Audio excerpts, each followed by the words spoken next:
Everybody's talking about ball speed and it's driving me mad. Find out why. Welcome back to the channel, guys. Today I'm talking ball speed. Now this is a topic that has evolved over the years. We all used to talk about clubhead speed. Now it's all about ball speed. You go down the range, you see Top Tracer, Trackman ranges. They don't give you any club data, but what they do give you is ball speed. Ball speed is something that's quite an interesting topic in the fact that people want to see as much ball speed as possible, notably with the driver. Well, let me tell you something. If you are going all out for improved ball speed, you are going to be missing a trick, because ball speed has an optimal.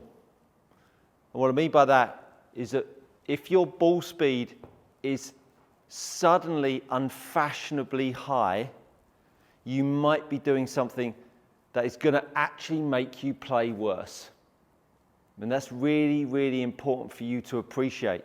So what we've got up on the board here today, Trackman allows us to have a optimizer function.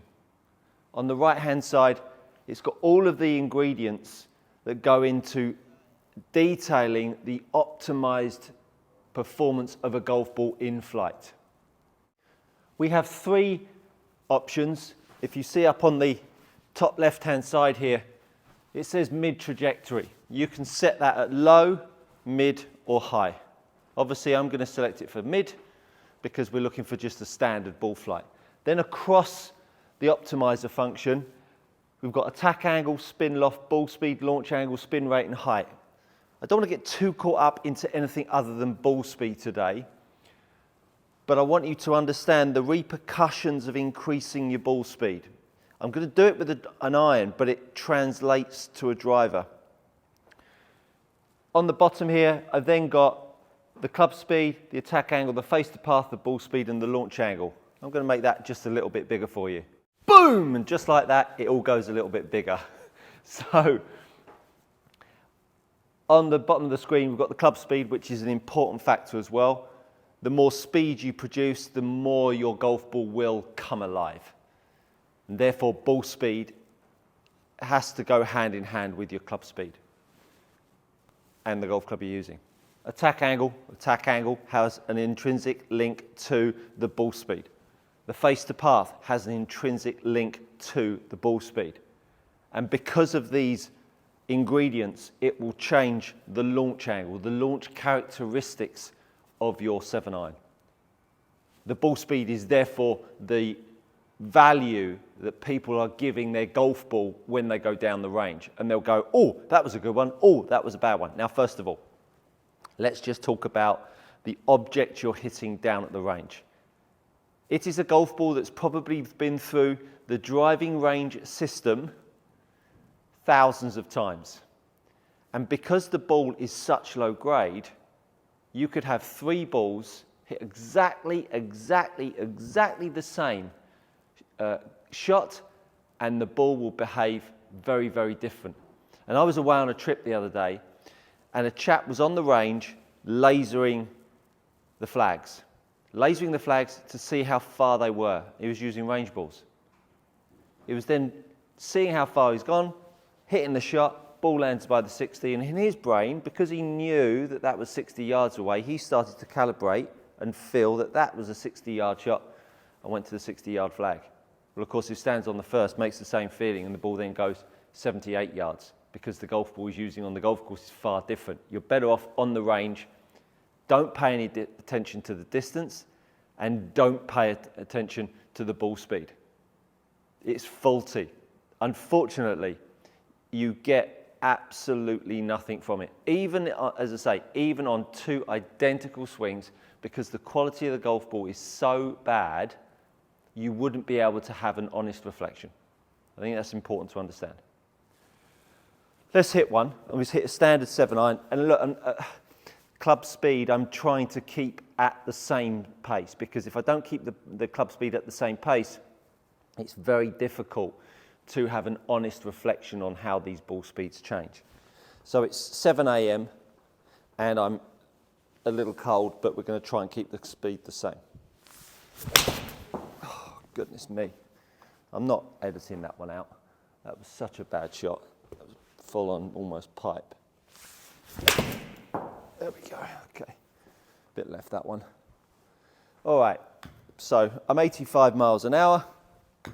My first 2 swings of the day. And what have we got? An attack angle of 2 down, got a face to path value of 4 closed. And we've got a ball speed of 118 miles an hour. Launch angle was a little bit on the low side. No, it's not too bad actually. All right, let's go one more. See if we can get a decent shot. There we go, that's more like it. All right, so we're off. So for mid-trajectory shot, ball speed, we're not talking about carry or anything like that. Ball speed was optimized. So the value sat at 116 ball speed miles an hour, and it sat between 113 and 117. My club speed was 84 miles an hour. I hit down at 2.5 degrees, and my face to path value was 1 degree shut. Now what I'm going to do, and I think it's important to understand that the launch angle was optimized. The launch angle and the ball speed were optimized. The launch angle is important because if you're making the ball fly, you're going to make it react appropriately at the other end. I'm a low spinner of the golf ball, and if you saw my video I put out yesterday, you'll understand why. So my spin rate's down, which makes me a little bit more deficient in pitch and stop. But I've never come into a green on a reasonably soft golf course, not even a hard one, reasonably soft, and the ball's backed up. Then when I go to a hard golf course, I never worry about it stopping on the greens. And that's on a slightly lower spin rate. So the launch angle with the ball speed are 2 values that you want to understand. So now what I'm going to do is, I'm now going to make my attack angle greater, so I'm going to hit more down, and then what I'm going to do is, I'm going to make my face to path value stronger, more negative.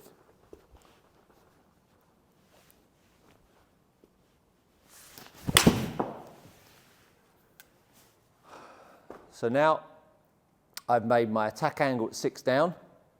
I've made my face to path value at 4.2 shut. Look at the ball speed. I had 117 miles an hour of ball speed a second ago. I've now got 7 miles an hour faster. For 7 miles an hour faster, if you're down the range and that suddenly pops up, you're going to go, oh my God, that's amazing. I've got more ball speed, going further. Brilliant. Well, let me tell you something. My ball is now launched at 11.9 degrees. So I've now turned my golf club 6 or 7 degrees less lofted, which is why my ball speed has gone up. And so therefore, if I now do the opposite, I now come in and I now create a lesser downstrike, and I create more loft on the golf club. And I hit that shot, all of a sudden, my ball speed has gone the opposite direction. It's gone from 123 down to 115. And so the ball speed, in relation to the club that you're hitting, in relation to the speed that you're creating, will have an optimal ball speed. You need to, if you're going to go down the range and you're going to work on ball speed, you need to understand that the ball speed has an optimized amount for the club that you're using. So if you use a driver and you're hitting and your swing dynamics are 0, as in you're not hitting up or down, your face to path value is as close to 0 as possible, and you're swinging at 100 miles an hour, your ball speed will be optimized at a certain frequency, depending on the height that you want to hit. So when you go down the range and you work on ball speed, you better know what you're looking for. Because if you come away with just working on greater ball speed, what you might end up with is a ball speed of 125 miles an hour, which is too high for the 7-iron that you're hitting because it's launching at 13 degrees. But yet if you've taken away the fact that you're seeing the ball speed going and rocketing up, you're going to end up with unplayable shots. And this is why I have a bit of a beef with everybody talking about ball speed. Because if you are increasing ball speed over and above a certain frequency for the flight that you're trying to hit, you're going to come away with a worse shot and a more unplayable shot. What you're looking for is a ball speed that is representative of the club head speed that you're swinging at with the loft that you're playing with. And it's different for everyone, because if I now go down, if I now take my swing speed, so at the moment, optimized at 86 miles an hour is 122 miles an hour ball speed, and then I start to swing my golf club much slower at 67 miles an hour, you can see my ball speed is optimized at 88 miles an hour. So unless you know your club speed, you can't, and your golf club, you can't actually know the ball speed that you're trying to derive to or trying to attain. So just be careful out there, going down the range and trying to get as much ball speed as possible. Same goes with driver. If you're hitting these knuckleballs that are coming out low with low spin and the ball speed keeps on ramping up, it's crap. Can't play with it. So understand the speed that you've got with your club, understand the loft that you've got with a golf club, and therefore you'll therefore then start to understand the ball speed that you should be able to generate. And remember, ball speed, particularly with driver, will be down to contact on the face. So therefore you need a fourth understanding, the contact on the face.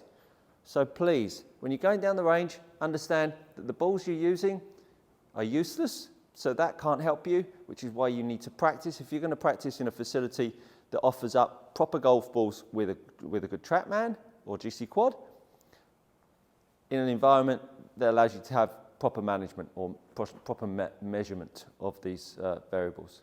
I hope you understand that there is more to it than just simple ball speed and going out and out for it. So when you're watching on the TV, just be cautious and now understand what ball speed means and how you can create good ball speed. I hope you've enjoyed that. That's good coaching. I look forward to seeing you on the next one.